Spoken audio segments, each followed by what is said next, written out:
I have a confession to make, everybody. I don't actually have an American accent. I'm actually from Australia. And you know my head, it's all kind of curly and wavy and stuff like that. That's a lie too. It's actually really straight and wavy, straightish, and I'm actually an Australian Native American. Well, that didn't go out so well. Oh, one minus Fox, right? So they get in Fox. Ignore everything I just said. And also, when someone asks you to, if they want to do something with your hair, I don't know, first let them do it, see if you like it, and then decide if you ever want to keep that style again. But in any case, also another thing, a lot of people want to mess with your hair and tell you what hairstyles to put.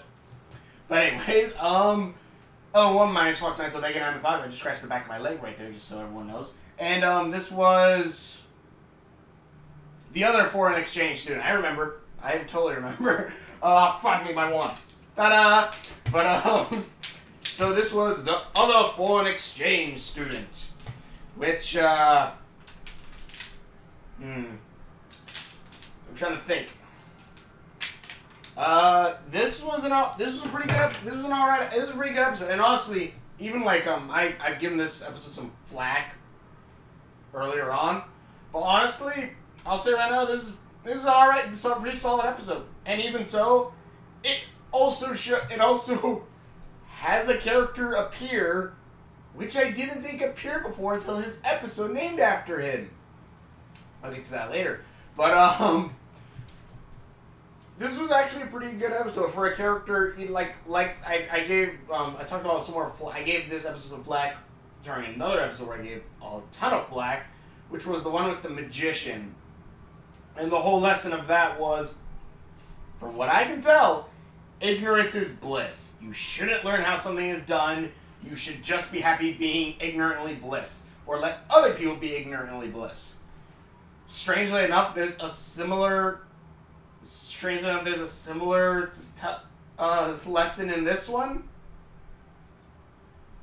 Because the person who writes these is telling everyone to be ignorant, I guess. I have no idea. Go read the manga Ultimo. One of the main bad guys' abilities is creating ignorance in others. That is a horrifying power in some senses. But I feel like but anyways, also the guy who did Shaman King did that one. I'm trying to think. Actually, I had to read that comment. Off the point.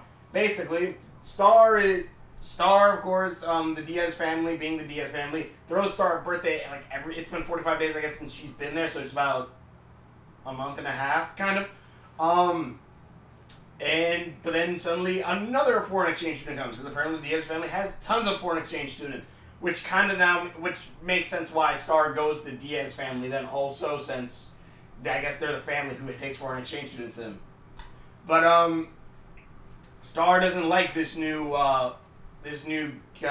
foreign exchange student. Most likely, probably because she's a bit jealous because the Diaz's are now giving him all the attention instead of how they usually gave her attention. Which, I guess you could kind of tie that to a couple of things like character development, like, she didn't really get that much attention, with her own parents, and when she finds parents that does give her attention, it's kind of like the new baby in the house kind of scenario type shtick. And I actually kind of like that in a sense. Again, if they played it off better in the show and stuff, and maybe this boils up to something later on in the series, this would be great character development. She's like why she's like kind of like that. But again, until something like that happens, we kind of really don't see much of that so far. And again, Moon really doesn't seem like that bad of a parent so far either. But in any case, trying to think. So, but Star, also the Diaz's are kind of going crazy over Gustav, as Gustav's feeding them meatballs. He says he's a Viking, and he's from Scandinavia. I gotta look that up, because, I don't know, maybe Vikings were everywhere, because I'm pretty sure Vikings were from Sweden. At least that's what PewDiePie told me. That lying sack of... No, I'm kidding. I am kidding. But, And I'm kidding. I don't know Pete. What was I thinking? But of course, but something's off about this guy. For some reason, he has a book about how to speak Scandinavian. He seems all shifty and stuff, making weird phone calls. And for some reason, is measuring the Diazes while they sleep. And also, at one point, Star's like, "What's the big deal?" So he makes meatballs. I make stuff too. Shoots a spell, which, again, hindsight 2020. But I see the spell, and Top Hat Spider appears and crawls around the back of the. So I'm like, oh, you know what? The show does some crappy foreshadowing sometimes, but you know what? I'm gonna say right now, not that bad foreshadowing there, or not that bad. Like reoccurring character at least. Because again, same thing with like Glosser, where he didn't say anything, and he's gonna come up later on. Top Hat Spider again doesn't say anything in this, but then later on comes up, and it also makes sense now. Like I said, like I had no idea why Top Hat Spider was in the wand, because we've never seen him summoned. He actually did. It was actually a quick second, but he actually was summoned before. And Star just never actually used him to, I guess, full his potential. So that it kind of makes sense, though, a little bit. Though it's kind of wondering why she just summoned him randomly there, and then...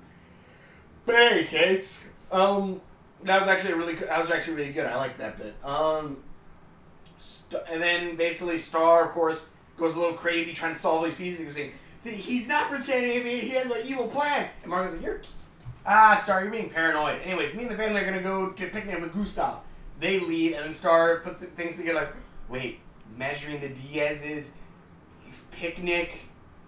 Also, I love the part where Marco goes, "We're going to go to this Lookout Point where no one can hear you scream."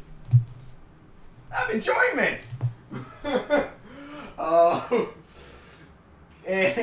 But then Star, of course, goes, "Gustav's gonna make them into the picnic! Make them into meatballs!" So Star jumps on top of a car as they're driving away.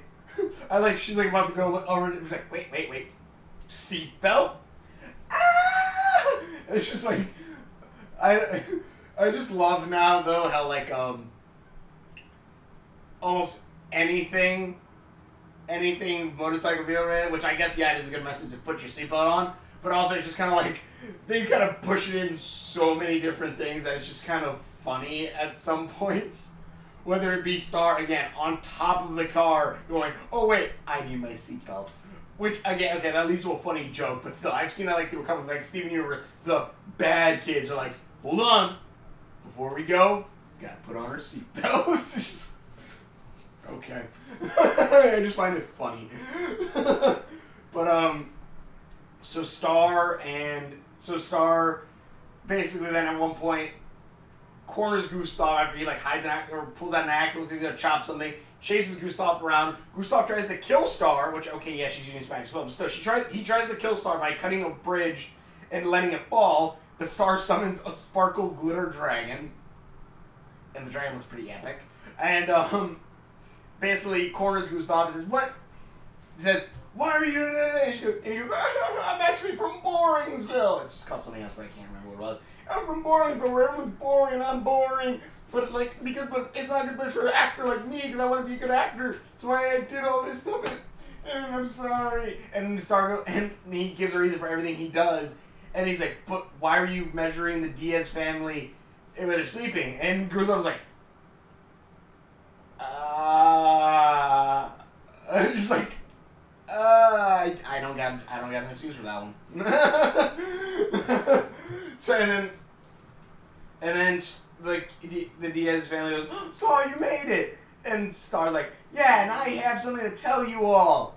And they're like, "Mm-hmm." And Gustav's like, and Star's like, "Oh." And of course the Diaz family's happy with the Gustav they know. And he goes, "That Gustav is gonna make everyone meatballs, yay!" And he tells Gustav, "You're gonna do something for me," basically. And basically that just Gustav leaves. It never comes back. Star's like, "Yeah," and as soon as they turn around, the Diaz family switch back to Star mode and go, "Happy 50th day of whatever, Star!" And she's like, "Oh!" And then Gustav goes to another black family, and as a French guy, he goes, "Oh, oui, oui, I am here with the baguette, and like Gustav, or whatever French stereotypical name." And Gustav, and they all go inside. Gustav goes, then looks shifty out the door. Go inside, and door closes. Which, honestly, I kind of want to see where that's going to go. Because, honestly, you could have... There's probably, like, some dark stories going on in Star vs. Forces of Evil sometimes. Like, Gustav's a cannibal. Or he eats people. Something around those lines. There's something dark going on there. And you could honestly go with some dark crap like that. But again, also, this is also kind of like another one. Like, again, the Diaz's don't want to really know about... They know of Gustav, but they don't want to know about the other Gustav. And this... Okay, I'm going to compare this to the Magician episode because they are very similar in the sense of two characters that we haven't seen return yet, but I guess the other guy only just appeared in season 2, so I guess he'll probably come up later on. But, Gustav and the Magician. Both of them lie to the group of people about who they are. Both of them lie about their intentions. And then, also Gustav wants to be a chef or whatever, for Bournesville. And both of them lie, and the people like their lie. I'm going to go ahead and say, okay, this is less ignorance. You should be ignorant than the Magician one, if only because this is more what they call, I guess, a beautiful lie, which even then, it's not really even a beautiful lie. Star really technically doesn't lie. She just doesn't tell them about who Gustav is. And honestly, in this case, okay, it's not hurting anybody. And again, she's not lying about it. Gustav's going to make them meatballs. There you go. But in the end, also, it is kind of like, okay, yeah, she probably let that one family die. And what is it? And unlike the Magician one, where he's sucking the happiness out of people and slowly draining their life force, and could possibly kill them. It broke Jeremy, which was funny.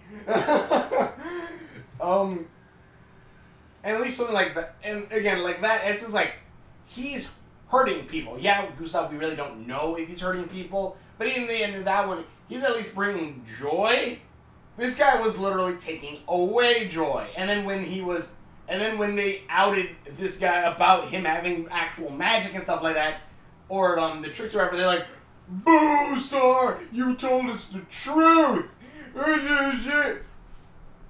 I don't know. Maybe there's gonna be some kind of giant circle in the story about like you can't always tell the truth or some crap like that, or maybe like you can tell people the truth, just know not everyone's gonna like it. I don't know, but honestly, I will say this episode's a lot better. And again, first cameo or first appearance of Spider with a top hat, so that's actually pretty awesome, and that at least goes with having him in the wand, because that is a spell that we've seen her use actually beforehand. Which again, that's also great continuity with the past, with this season and to second season. So that's actually pretty freaking awesome. Trying to think what else there is. My hair's so soft. I'm trying to think. I think that's about it for this episode. It's really good. It's season 1. It's surprising. Maybe it's because I am again watching it for the reviews. I'm just like, okay, this is actually pretty freaking awesome. Just like watching them, and I talked about my last vlog, but like it's kind of cool watching them, and just like trying to check everything. Like, okay, was this somewhere else? Was this, and yeah, you actually see things again, Top Hat Spider and other things like Glossary in the past. You see little things that are for later on, which they only introduced earlier, which I'm like, okay, that's pretty epic. But tell me what you guys think in the comments below. Thank you also for watching. It's a pretty good episode. This is a pretty good episode for season 1. Again, Gustav, if there wasn't like a main bad guy in this show, I think it would have been kind of cool, like, to later on see what the fudge is really up with Gustav a bit. Is he making people into meatballs? or baguettes, I guess, next, or what's going on there in behind the scenes. It's really good. But anyway, thank you also for watching. For showing what it is that I've done, links around my face, subscription button's right there. I'm gonna go over here where no one can hear you scream. I'm agony in pain. Wait, no. Oh crap!